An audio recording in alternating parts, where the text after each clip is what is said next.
Ngizoke ngichaze leli gama lika chitha umhlangano esengibizwa ngalo. Bangcwele ngelinye ilanga kwakuseGugulethu ithempeli eMthwalweni la kwasuka khona idumo ngihlaselwa enye yezinsizwa ekade ikhuluma ngazo inkosi ilanga ithi bayothi nihlubukile uma niphikisa intando yomubi esontweni. La ngaxoxa indaba yababushange owathi ngelinye ilanga beya kwinabathu ewumphathi wenabathu naye ngezikhathi zakudala isanda kuqala uthi babegibele itekisi leli elalinendawo kwakuthiwa i-TV okwazi ukuthi emva kwa-driver kube kuhlala abantu babheke ngala yayibizwa nge-TV leyo nto. Uthi zathi zisha lezi ngoma khona umuntu othandwayo uManazaretha athandwe kuthina sisonke nje sithi uShembe phela akusho ukuthi njengoba sigqoke ingubo emhlophe sonke simkhonza siye esabatheni senza yonke into okusho ukuthi sesamaNazaretha. iNazaretha ilo muntu oyilandelayo into ayikhethile oyiqikelelayo into athi uyayenza. iNazaretha ke lelo elithi mangingena isabatha liqikelele lithi noma ngifika isabatha selingenile ukudla kwami angeke ngisakupheka noma ingubo yami inga-ayiniwe angeke ngisayi-ayini. iNazaretha ke kodwa lothi hayi ngizontshontsha noNkulunkulu uyabona hayi khohlwa baba. Futhi uMnazaretha uzoze unga-ayineki nje ngoLwesihlanu yini uyazi mina njengoba ngiye esabatheni kusasa uMnazaretha wami ngu-ayine ngesonto ngoba angifuni ukuthi uNkulunkulu enginike insuku eziyisithupha ngibuye futhi ngilwe naye kulolu lakhe lodwa ngimphazamise. Owami u-ayinwe ngesonto nayo yonke into yesabatha yalungiswa. Ukudla engizokudla esabatheni kuphekwa izolo ngoLwesine ngoba ngifuna ukubangisa uNkulunkulu nesabatha lakhe. Ngithe mangabe-ke ngiyibambile eGugulethu ngagijima nayo ngafika kubabushange ukuthi wathi esetekisini zisho lezi ngoma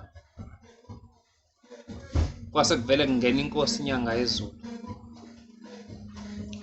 uthi kubabushange yangena naye ehlabelela njengoba ngithi khona umuntu othandwa phakathi kwabantu abaningi benza isono kodwa uNkulunkulu akhiphe yena amthanda angathi nawe bhujiswa nalaba bhujiswayo. Uthi ayisingena yahlala yabheka ngala ngakuyena uthi ngase ngithuka yathi ungathuki mntanami yathi lalelake kusuka namhlanje ngiqamba igama wena usuchitha umhlangano. Lezi ngoma ungaphindi uyihlabelele lezi ngoma ezihlatshelelwayo ezingekho kulesihlabelelo. Wathi mntanami njengoba ngithi uchitha umhlangano uyofika amaNazaretha ehlabelela lezi ngoma ufike uwathulise uthi wathi ubaba lezi ngoma zingahlatshelelwa oyihlabelelayo angeke babonane naye ezulwini. Wathi njengoba ngithi uyochitha umhlangano uyofika behlangene mntanami ufike ubahlakaze wena igama lakho usuchitha umhlangano. Qhubeka uyihlabelele nawe. Uyezwa ukuthi kwathiwa bayapha abahlabelele lezi ngoma zinokapteni bazo. Ayengixoxele nje ngelinye ilanga kwakunenabashe eyayiye esikhaweni sisezingane sangahamba. Kwakunobhuti kwakaMakhanya owehlala lapha ka-AA ko-5. Wahamba lo bhuti ngemoto yakhe yayisidingqika endleleni engakafiki esikhawini. Basebezwa abefundisi kwakusekhona umfundisi wakuthiwa uMthethwa owehlala lapha ka-M ukuthi hayibo ubhuti Mdu ubhuti kuthina phela ngoba sasiyingane kubone kwakuyingane nje. Usedingeke nemoto bafike babiza ivesi ngaphandle, iy'nsimbi zimbambile kanje, besho unkosi yethu Simakade. Balibiza ivesi, lona wezwe iy'nsimbi zaqaqeka lezi iy'nsimbi, zaqaqeka, waphuma. Engazange isikwe imoto, kodwa wezwa ziqaqeka zimdedela zamkhulula ngoba babebiza ivesi lasezulwini. Ngalezi zakho mashe ezulwini, ubani oseke wasinda? Sakhula ngemthandazo, sekuke kwasinda bani? Lezi iy'ngoma eseniy'fakile ngaze ngadabuka nikhipha abazali benezulwini. Le nto ngizoyisho sakudlala nje, ukuthi umuntu ofika entweni kaShembe wanento ayenzayo, abazali bakhe ngeke bahlale ezulwini.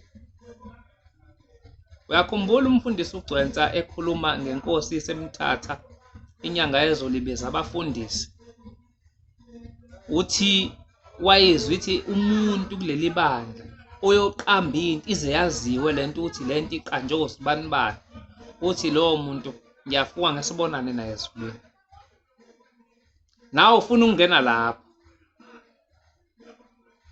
Wakhishwa-ke ubhuti Mdu, yasala kanjalo imoto ngaze yadonswa noma yenziwani, kwaqhutshekwa kwayiwa kwinabathu eyayisesikhawini. Zathi zisho ngaphakathi, zihlabelela, kwaqhamuka indoda eyayiphethe intambo ngesandla, yaye kumfundisi uNdunakazi. Yathi sawubona baba? Wathi yebo. Wathi uyabona njengoba ngiphethe le ntambo mina bengiye ehlathini ngiyozilengisa ngenxa yey'nkinga enginazo. Uthi kodwa nithema nibiza lokhu kuhlabelela la ngaphakathi, ikona okungenze ngayeka lento ebengiyoyenza lapha, kanti lokhu kuhlabelela kunjani? Yayizwa imfihlakalo kulezi hlabelelo esezideleleka kanje. Webangcwele, mina ngiyanithanda. Asibuyeni size kuNkulunkulu.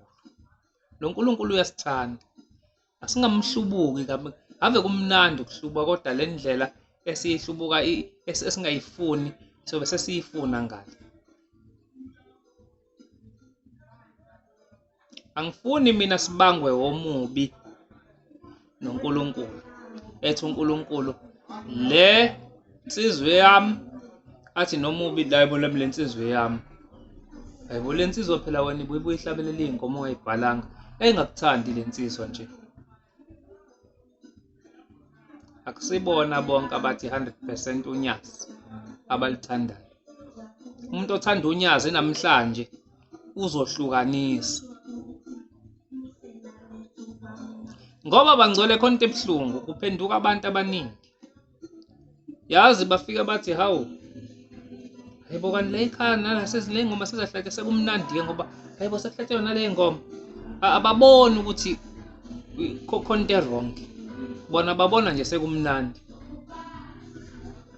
Ake sithande uShembe bangcwele. Izwi likaShembe lingabi intandane. Asithande uNkulunkulu wethu bangcwele, ngiyacela simthande. Njengoba uchitha umhlangano athunywa, ngasuke ngayixoxa-ke mina le ndaba, sekuyigama lami ukuthi nangu uchitha umhlangano. Ngenixoxela lezi ndaba ngoba ngiyamthanda.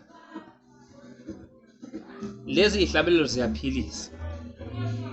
Lezo mashe ezulwini akukho umuntu ongasinda ngaleya nto. Ungahlabelela leya nto. Ngiyakutshela nje, ngiyakugarantela akukho umuntu ongasinda ngaleya nto. Akekho. Kodwa lezi esesingasayizifuni manje. Phela lalelani la. Ake sibe usizo uNkulunkulu. uNkulunkulu ufika wasithanda. Thina simenzelani in return? Asimthande lo uNkulunkulu osithandile. Wasithandela izulu. Ake siba amaNazaretha angempela nje. Sihlukanise. Senze inkonzo kamahlukana ndlela ukuze singalandelwa izo zonke lezi zinto.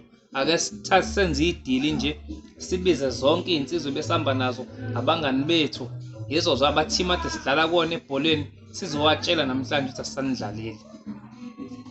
Ngoba bayakulandela. bayitshela ukuthi usathanda ukubadlalela, bazokukhipha la. Yabo.